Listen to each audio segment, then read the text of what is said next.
Bonjour, Jérémy Tamalet, société RHDT Énergie. Donc nous, on est une entreprise agricole du sud-ouest de la France. Notre entité, du coup, RHDT Énergie, travaille sur la valorisation énergétique de la biomasse. Donc on a principalement 4 métiers. Le métier de labo d'analyse, on va analyser, du coup, caractériser la matière. Le métier de formulateur de biocombustible. Le métier de conseil en biomasse énergie. Et un métier, du coup, recherche. Au travers du métier labo d'analyse, notre plateforme en fait se divise en fait en 3 parties. Une partie caractérisation, une partie plateforme technique pour faire des études de séchage, broyage, granulation, et ensuite une plateforme de combustion.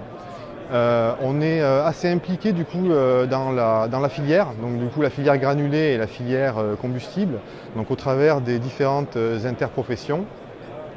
On a le lead aussi sur certaines commissions de normalisation sur les biocombustibles. Et notamment, on réfléchit aux différentes pistes de diversification d'approvisionnement sur les granulés.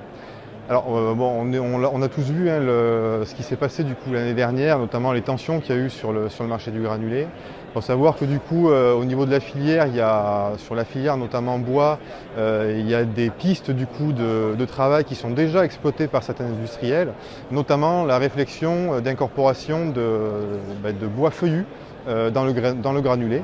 Donc ça, c'est une des premières pistes de diversification.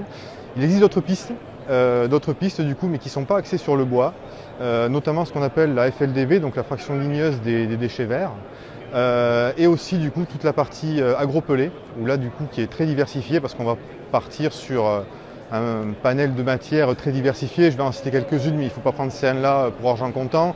On peut retrouver différents types de silos, des rafles de maïs, des coques de tournesol, du marc de café, des différents types de paille, blé, orge, maïs, riz. Donc ça, c'est des matières qui peuvent être utilisées.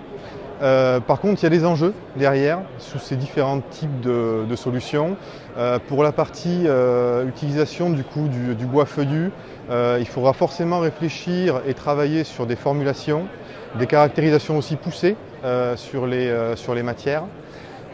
Pour la partie fraction ligneuse des déchets verts, là c'est primordial d'analyser ces types de gisements, bien identifier d'où ils proviennent en fonction de la saisonnalité, si c'est des gisements professionnels, particuliers, et surtout, et c'est primordial, travailler sur le tri mécanique de ces déchets verts pour arriver à broyer, cribler, dépolluer.